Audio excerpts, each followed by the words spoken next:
একটা সময় এই গরুটা অনেক সুস্থ ছিল, বাট আজকে দেখুন কি অবস্থা। পুরোটা শরীর ক্ষতবিক্ষত হয়ে গেছে। এটা যদি হয় ল্যাম্পি রোগের একটা বড় উদাহরণ, তাহলে আপনার আজ থেকেই কি বলে আজ থেকে আপনার সাবধান হওয়া উচিত। না হলে কালকে আপনার খামারে এইটা আক্রমণ করতে পারে আর আপনি ক্ষতিগ্রস্ত হতে পারেন। আজকের এই ছবিটা দেখে সত্যি খুবই খারাপ লাগছে। এই অবলা পশু প্রাণীটা হয়তো বউবা সে কষ্টগুলো বলতে পারছে না, বাট আজকে যে অবস্থাটা, সে হয়তো নীরবে শুধু যন্ত্রণাগুলো সহ্য করছে। দূর থেকে দেখেই হয়তো অনেকে বুঝতে পারবেন এটা ল্যাম্পি রোগের ডিজিজ হয়েছে না অন্য কোনো রোগে হয়েছে। যেটা হোক, যেই কারণে হোক না কেন, আজকে এই গরুর এই অবস্থাটা দিকে আপনার কিছুটা হইলেও অল্প হইলেও কি খারাপ লাগছে না? আপনি শুধু জাস্ট এই পিছনের দিকটা দেখেন, গরুর একদম কিভাবে ঝলসে গেছে একদম চামড়াগুলা। ল্যাম্পি রোগ সাধারণত একটা মশামাছির নোংরা পরিবেশ থেকে ছড়ায়। মানে মশামাছি যদি এক গরু থেকে অন্য গরুতে যায়, তখন ওই ছোঁয়াছুঁয়ির মাধ্যমে ভাইরাস জনিত রোগটা ছড়ায়। সেটা থেকে আমাদের সাবধান হওয়া উচিত। আমি বারবার বলছি, ল্যাম্পি রোগ এরকম একটা মারাত্মক আকারে এখন চলে গেছে, যেটা আমাদের যারা খামারি আছি তাদের অনেক অনেক অনেক ক্ষতির রাস্তাগুলোর মধ্যে নিয়ে যাচ্ছে আমাদের। সুতরাং আমাদের আজকে থেকে আমাদের সাবধান হওয়া উচিত। আপনি যখনই দেখবেন একটা গরু একটা ল্যাম্পি রোগে আক্রান্ত হয়েছে আপনার খামারে, তখন আপনি কি করবেন? আপনি আতঙ্ক হয়ে যাবেন না। আপনি এটা কেয়ার করেন, যত্ন নেন। আপনি কখন বুঝতে পারবেন একটা ল্যাম্পি রোগ হয়েছে?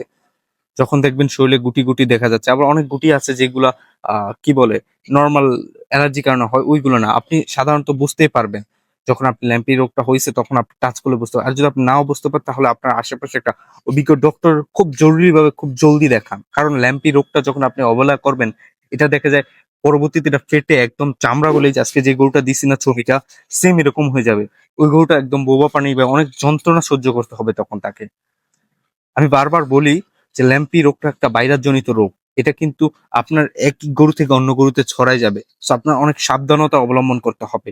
যখন আপনি দেখবেন জাস্ট শুরু হইতেছে, তখনই আপনি এটা চিকিৎসা নেওয়ার প্রস্তুতি নেন এবং অভিজ্ঞ ডাক্তারের সাথে পরামর্শ করুন। আর যে গরুটার হইছে বা যে গরুটার দেখতেছেন যে এটার লক্ষণ দেখা যাচ্ছে ল্যাম্পি রোগের, অ্যালার্জি রোগের, তখনই আমি ওই গরুটাকে আপনি আলাদা করার চেষ্টা করুন আপনি। না হলে দেখা যায় অন্য গরুতে খুব জলদি ছড়ায় পড়ে এটা ভাই। সাবধান হন, না হলে এই একটা বোবা প্রাণী ধীরে ধীরে ধীরে ধীরে অনেক গুরুতর অবস্থায় চলে যেতে পারে। তা এই ল্যাম্পি অসুখটা। আরেকটা কথা আমি খুব ইম্পর্টেন্ট ভাবে বলতে চাচ্ছি। আমি বারবার বলি আতঙ্ক হবে না। ল্যাম্পি রোগ হওয়া মানে এই না যে আপনার গরু মারা যাবে, গরু একদম শেষ হয়ে যাবে, এরকম না। আপনি যদি সুন্দরভাবে আপনি যদি পরিকল্পিতভাবে পরিচর্যা করতে পারেন, গরুটাকে সেবা যত্ন করতে পারেন, তাহলে আশা করি আমি এটা খুব জলদি ইনশাল্লাহ সুস্থ হয়ে পড়বে। পৃথিবীতে অনেক রোগ আছে ভাই, রোগ হবে, এটার মেডিসিনও আছে। আমরা অবহেলার কারণে আমরা এগুলোর আক্রান্ত বেশি হই। কারণ আমি বরাবর বলি যে আপনার খামারটা আপনার পরিষ্কার পরিচ্ছন্ন রাখতে হবে। খামার যদি আপনি পরিষ্কার পরিচ্ছন্ন না রাখেন, এরকম রোগ অনেক ছড়াছড়ি, অনেক ভাইরাসজনিত রোগ আছে, যেগুলো আপনার গরুতে আরো আরো আরো আরো দীর্ঘভাবে প্রয়োগ হতে পারে। সো অ্যালার্জি রোগ যখনই দেখবেন শুরু হচ্ছে বা দেখবেন এরকম কোনো আপনার পার্শ্ব প্রতিক্রিয়া দেখতে পাচ্ছেন, তখনই আপনি সিদ্ধান্ত নিন, গুরুতর চিকিৎসা নেওয়ার চেষ্টা করুন। এবং আরেকটা কথা বলি, আপনি এরকম না যে এলএসডি দেখে আপনি নিজের ইচ্ছাকৃতভাবে মেডিসিন খাওয়াবেন, এরকম কইরেন না ভাই। এরকম করে অনেক কৃষক, অনেক ফার্মার, আমি খামারদের কথা শুনেছি যারা নিজের ইচ্ছাকৃতভাবে নিজে একটু যাচাই বাছাই করে ওষুধ খাওয়া ফেলছে, পরবর্তী দেখা যায় ওটা আর সাইড ইফেক্ট দেখা গেছে, পার্শ্ব প্রতিক্রিয়া দেখা গেছে। সো আপনি চেষ্টা করবেন, দেখেন এলএসডি রোগটা খুবই মারাত্মক একটা রোগ। আপনি চেষ্টা করবেন আপনার আশেপাশে ভেটেরিনারি বা অভিজ্ঞ খামারদের সাথে কথা বলে তারপর ওষুধ নেওয়ার। বন্ধুরা দেখুন, একটা অসুস্থ গরু শুধু একটা প্রাণী নয়, এটা একটা খামারির স্বপ্ন, এটা একটা খামারির জীবন। অনেক মানুষ দেখছি আমি একটা গরু লালন পালন করে যে আমি বিক্রি করে এটা কিনবো, বিক্রি করে দুইটা গরু কিনবো, অনেক স্বপ্ন নিয়ে পালে। সুতরাং আপনার গরু যখন অসুস্থ হয়, একটু কেয়ার নেন, যত্ন নেন। আর আমি শেষ কথা একটাই বলবো, সাবধানতা অবলম্বন করুন, পরিষ্কার পরিচ্ছন্ন খামার রাখুন।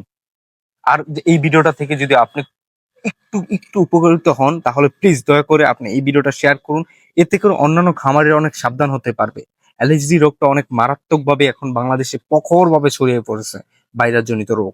সো এই ভিডিওটা দয়া করে একটু শেয়ার করুন এবং এরকম বাস্তবসম্মত এরকম চিকিৎসা জনিত আরো ভিডিও দেখতে আমাদের চ্যানেলটা সাবস্ক্রাইব করুন। ধন্যবাদ।